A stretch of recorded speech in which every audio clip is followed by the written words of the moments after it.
Alright, hello everyone, my name is Disc, and in this video we're going to talk all about the basics of rotation when it comes to our Entropic Rift and our pet, the Void Wraith. So I am remaking this video now that we are a month into the expansion. The point of this video is to kind of last and serve as a quick reference guide and kind of live in the credit rolls of my videos.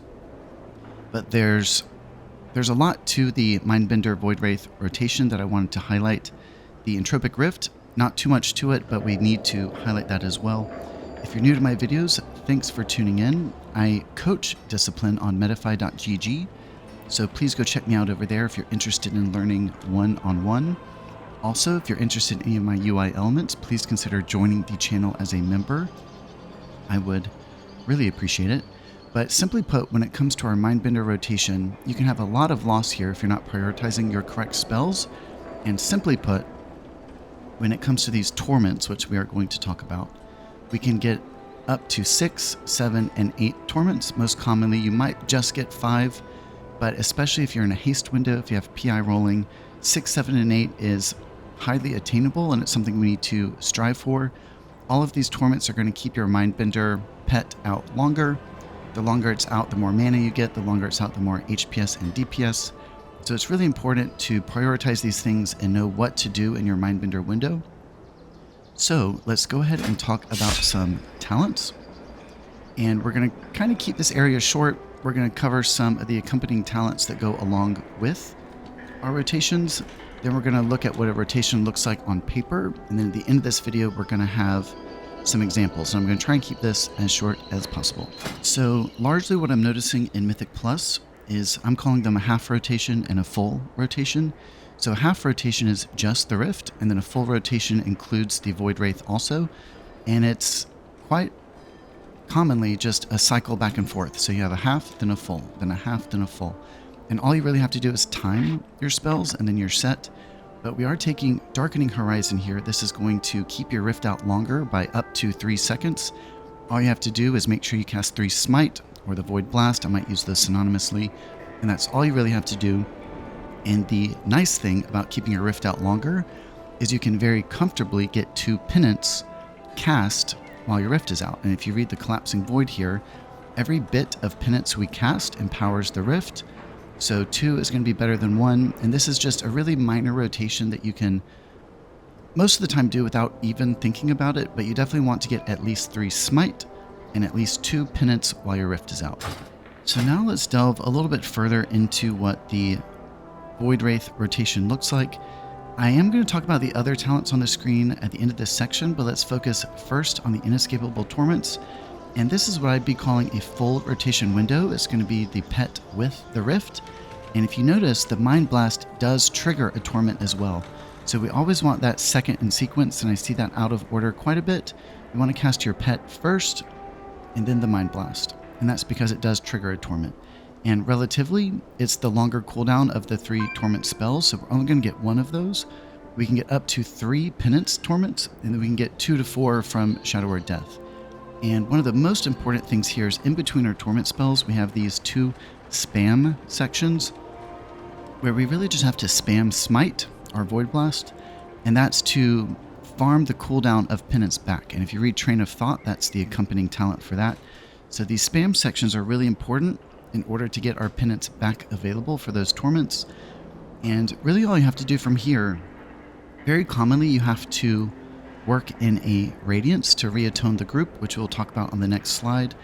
But the reason I have these other talents on the screen is it's very important to prioritize, our 5, 6, 7, and 8 Torments. But if you wanted an area or a way to take this rotation further and get more out of it, we have to kind of think about how we're going to min-max each of those Torment spells themselves individually. So when it comes to min-maxing these individual spells, it mainly is going to boil down to switching targets. We're heavily incentivized to switch targets as a Disc Priest. So if you want an area to kind of advance this rotation, you have to still get all of your Torments, but all throughout this window you're going to be incentivized to switch targets constantly. And for Penance, we always have to find mobs with a dot to use the utility of spreading our dot with the Penance. And then we're also heavily incentivized to seek out executes for those execute ranges. And then all the while when we're switching targets away from our schism, we have to find a way to fall back to our schism to get that 10% bonus, especially since we're taking malicious intent. It is extending the duration of our schism, and we need to be able to find our way back to our schism seamlessly if we really want to maximize those talents. And I do all of that with focus targeting. Not going to delve too much into it, but I set my focus when I cast Mind Blast, and then I have a separate button, my mouse button 5 if you're wondering, that returns my target to my focus, so I can easily switch targets as I need to min-max penance and death, and then I can easily find my way back to schism to min-max that talent. And here goes the craziness of our rotations. We have a 6 example on top and an 8 example on bottom. But first, let's talk about our ramp, our lead in. So if you see on the left side of the screen over there, our ramp is going to include atonements and dots. And we want to get as many dots as possible. We want nice, healthy, long atonements in party.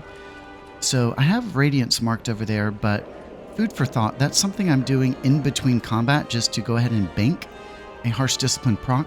It is not the strongest atonement ramp leading into your pet window. A stronger atonement ramp is going to include a flash heal that is going to atone 2 of your party, a shield for all of the talent synergy that comes from playing shields, and I love keeping a renew on a tank. So what this does is 4 people are atoned, which is a pretty good coverage, especially considering we're planning to cast a Radiance midway in our pet window. And without going too much into it, so you see the first spam section with all the Void Blasts? I have the Radiance backloaded in that window. You can play the Radiance in the front of the window, and everyone will still be covered through the collapse, which is very important. But you're going to create this harsh drop-off where after your collapse, all of your atonements drop as well, and you're not going to have coverage through the final torments in your torment window. So the further back you can load your Radiance, the better your coverage will be. And again, in theory, if we lead into our pet window with these longer atonements, everyone will be atoned, allowing us just to hit our damaging spells for the front half. Then we backload the Radiance for the coverage on the back half. But really mainly what we want to do here is make sure we have everyone atoned for the collapse. It is a huge mechanic for us as a Disc Priest. And also notice I have the Radiance placed before my second penance. And this is because while the Rift is still out, remember all of our penance is going to empower our Rift, and our Radiance is going to empower our penance with Harsh Discipline. So let's talk about a 6 Torment window. You'll notice the 8 Torment is exactly the same pretty much, except we have double the deaths. But let's focus on the 6 Torment window, the more basic window. The rotation, our opener for this, I have Mind Bender, the Void Wraith, Death, Mind Blast, Penance. And that is a very common sequence. If we can hit those 4 spells in order, we're most likely going to be set for success.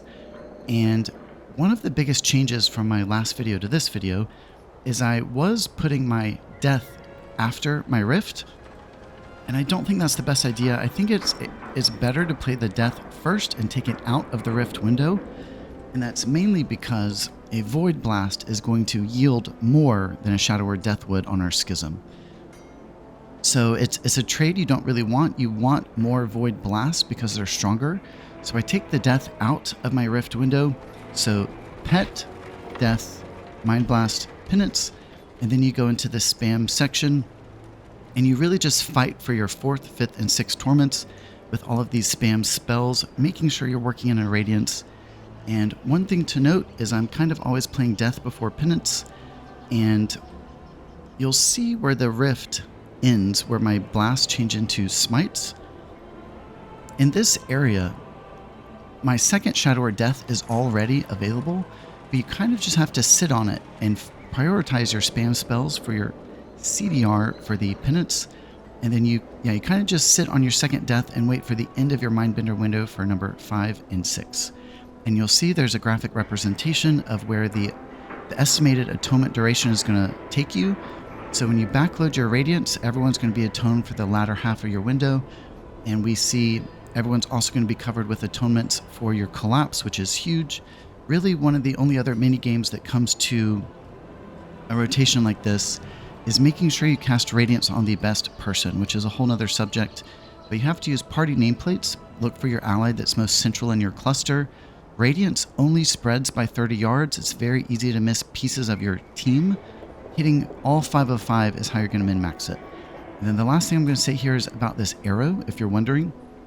I have sometimes toyed with a slight change of rotation if it's a big AoE pull. So every dungeon has at least one, but there are these pulls that are loaded with lesser mobs that die within seconds. Sometimes I'll play the Rift first. I'll put the Mind Blast first and backload the death of my opener. And what this does is I'm kind of just going for the damage grab. The Rift itself does incredible AoE, and I'd rather have it hitting all of these lesser mobs than just the 5-target cleave of a Torment. So sometimes I'll backload the death, and then kind of in that same vein, if it's a single target pull, I'm going to sacrifice the star. So you see the star mixed into the first spam section. If it's single target, I'm going to favor one more Void Blast. If it's an AoE pull, I'm going to lead with the Rift and work in a star. But so that's kind of an optional spell that sometimes I take out. And then noticing the 8 Torment window, really exactly the same. It's just you lead with Pet, Death, Death, then your Rift, then your Penance. And all you have to do is really make sure you're spamming your spells in between. You get 2 more deaths on the back end, counting for 6, 7, and 8. This is a little bit harder to do, kind of a rarer rotation, but with PI it's very accessible, with haste procs it's very accessible, and that is, on paper, what a rotation looks like. So let's go ahead and clip over and see a couple of examples. Alright, so honorable mention here, I have a Weakar counting my torments, really nice for keeping you accountable. Dots and atonements are first. Here goes our pet, Death, Rift, Penance. And from this point, we're in our first spam section. I'm working on my star and my radiance as planned. Just really paying attention to when the second penance comes up. There it is. And then now, although death is available, we use this time just to spam for CDR, backloading the death and penance for 5 and 6 torments. Something important to note, I use edit mode expanded to position my totem frame directly on top of my penance and death. We want to see those 3 values in one centralized location on our screen. Alright, so here we go with the 8 Torment window. As always, leading in with atonements and dots. Pet, Death, Death, Rift, and then Penance. Now we're in our first spam area. We owe the pull a star. We also have to cast a Radiance, hitting our second penance immediately when it comes up. And even though Shadow or Death is available now, we use this time to spam for CDR, backloading our final Death, Death, Penance for 6, 7, and 8 torments. But again, as I was saying, a 5 torment window is going to be much more common. With the right amount of haste, you'll have access to the 8 torment window, enabling you to just maximize this talent even that much further. But in summary, it's all about understanding our rotation, our spell priorities during our pet window, making sure we're prioritizing these torment spells.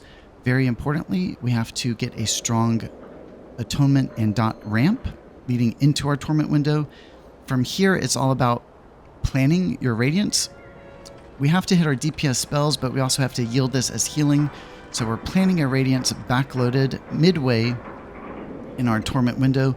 And then if you're looking for ways to advance this rotation and take it to the next level, it's all about switching targets during the window to make sure we're maximizing our penance and dot spread, making sure we're seeking executes, and then having a way to seamlessly find our way back to our schism to not lose the value there. I appreciate everyone tuning in. If you're interested in private lessons, please check out my Metafy. If you're interested in my UI elements, please join the channel as a member. I would really appreciate it. I plan to do another video today featuring the Void Wraith, but until next time, Disc.